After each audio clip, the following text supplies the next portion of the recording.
Dear students, इस lecture में हम डिस्कस करेंगे फॉर्म एट्रीब्यूट्स को। ये एक इंतहाई अहम टॉपिक है। फॉर्म एट्रीब्यूट में से एक एट्रीब्यूट होता है एक्शन का। इसमें आप URL स्पेसिफाई करते हैं, यानी ये बताते हैं कि ये डेटा सर्वर साइट पे कहाँ पे किस URL पे सबमिट होगा। उसके बाद दूसरा एट्रीब्यूट है फॉर्म में जो बहुत ही अहम है, वो है मेथड का। आप यहाँ पर ये बताते हैं कि किस HTTP मेथड को यूज़ करते हुए आप सर्वर साइड पे फॉर्म का डेटा सबमिट करेंगे। तीसरा एट्रीब्यूट है एनकोडिंग टाइप का। इसमें आप फॉर्म के डेटा को मुतालिक ये बताते हैं कि इस डेटा को आप किस तरह एनकोड करके सर्वर साइड पे सबमिट कराना चाहते हैं। ये सिर्फ पोस्ट मेथड में एट्रीब्यूट यूज़ होता है, गेट में ये एट्रीब्यूट यूज़ नहीं होता। और एक और जो बहुत ज़्यादा यूज़ होने वाला एट्रीब्यूट है वो नेम है, जिसमें आप फॉर्म का नेम स्पेसिफाई करते हैं स्ट्रिंग की वैल्यू में। इसके अलावा और भी फॉर्म के एट्रीब्यूट्स हैं, लेकिन उनको हम नहीं डिस्कस करेंगे। हम उन पर ज़्यादा काम नहीं करेंगे इस कोर्स के दौरान। अब हम बात करेंगे गेट और पोस्ट रिक्वेस्ट की। गेट और पोस्ट मेथड क्लाइंट साइड से सर्वर साइड पे HTTP प्रोटोकॉल को यूज़ करते हुए डेटा को ट्रांसफ़र करने के लिए यूज़ होते हैं। अब यहाँ पर क्लाइंट से मुराद आपका ज़्यादातर जो हम क्लाइंट यूज़ करेंगे इस कोर्स के दौरान, बल्कि हम यही क्लाइंट यूज़ करेंगे, यानी वेब ब्राउज़र। और हम क्रोम के ब्राउज़र को, गूगल क्रोम को ज़्यादा अपने इस कोर्स के दौरान यूज़ करेंगे। मैं आप लोगों को भी यही कहूँगा कि आप भी क्रोम का ब्राउज़र यूज़ करें। इससे पहले कि हम गेट और पोस्ट मेथड की डिटेल्स में जाएं, हम HTTP को एक दफ़ा से दोबारा डिफाइन कर लेते हैं। HTTP दरअसल एक प्रोटोकॉल है जो क्लाइंट और सर्वर के दरमियान कम्युनिकेशन को एनेबल करता है। अब दोबारा से मैं आपको बताऊं, गेट रिक्वेस्ट। गेट रिक्वेस्ट क्या होती है? गेट रिक्वेस्ट में जो रिक्वेस्ट पैरामीटर्स होते हैं, जो इनपुट्स होती हैं, वो अपेंडेड होती हैं URL में स्ट्रिंग के तौर पर। ब्राउज़र के ऊपर जो स्ट्रिंग होती है उसमें सारे रिक्वेस्ट के पैरामीटर्स नज़र आ रहे होते हैं और अपेंड होके सर्वर साइड पे जा रहे होते हैं।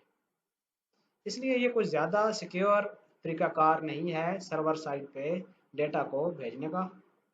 पोस्ट रिक्वेस्ट की बात करें तो पोस्ट रिक्वेस्ट दरअसल मैसेज बॉडी में, यानी रिक्वेस्ट बॉडी में पैरामीटर्स को सेंड कर रही होती है, डेटा को ट्रांसफ़र कर रही होती है क्लाइंट से सर्वर साइड पे।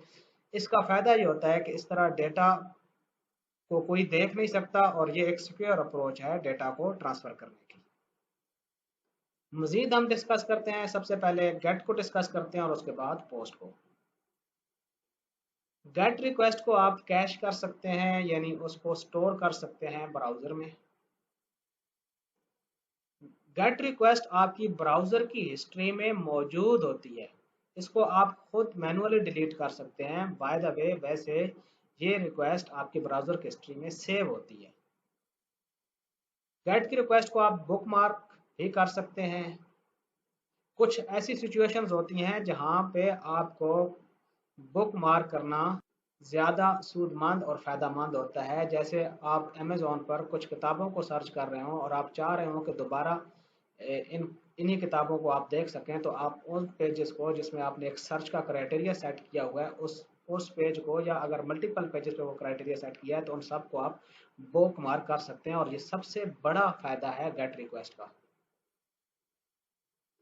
लेकिन गेट रिक्वेस्ट को आप कभी भी यूज़ ना करें जब आप सेंसिटिव डेटा को साथ डील कर रहे होते हैं। जैसे सबसे ज़्यादा जो एग्जांपल दी जाती है बैंकिंग एप्लीकेशंस की दी जाती है। अगर आप डेटा ट्रांसफ़र कर रहे हैं जिसमें अकाउंट नंबर्स हैं, अमाउंट्स हैं, और इस तरह आप उसमें दरअसल किसी और अकाउंट पे अमाउंट ट्रांसफ़र कर रहे हैं, तो आप कतई कभी भी गेट रिक्वेस्ट यूज़ ना करें, बल्कि आप पोस्ट रिक्वेस्ट यूज़ करें। अच्छा, गेट रिक्वेस्ट में एक और भी मसला है, इसमें आप बहुत ज़्यादा डेटा नहीं भेज सकते, डेटा की लेंथ की रिस्ट्रिक्शन है, आप इस पे बहुत कम डेटा सेंड कर सकते हैं सर्वर साइड पे।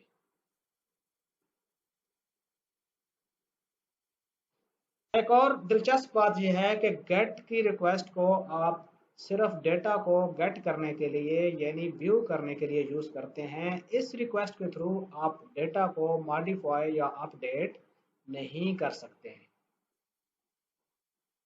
अब हम बात करेंगे पोस्ट रिक्वेस्ट की। वो रिक्वेस्ट, वो डेटा जो आप पोस्ट मेथड को यूज़ करते हुए सर्वर साइड पे भेजते हैं, उसकी क्या फ़ायदियत या क्या लिमिटेशंस हैं। सबसे पहली बात तो यह है कि पोस्ट की रिक्वेस्ट को आप कैश नहीं कर सकते। पोस्ट रिक्वेस्ट ब्राउज़र की हिस्ट्री में मौजूद नहीं होती, ब्राउज़र की हिस्ट्री में ये स्टोर नहीं होती।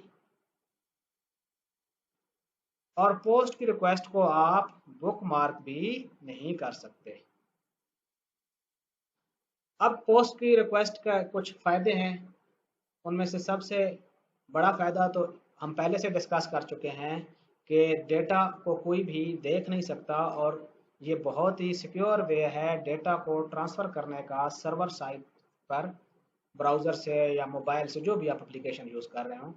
और दूसरा इसका सबसे बड़ा फ़ायदा ये है कि इसमें डेटा की लेंथ की कोई रिस्ट्रिक्शन नहीं, आप जितना डेटा चाहें क्लाइंट से, जो कि हमारे केस में ब्राउज़र होगा, सर्वर पे भेज सकते हैं।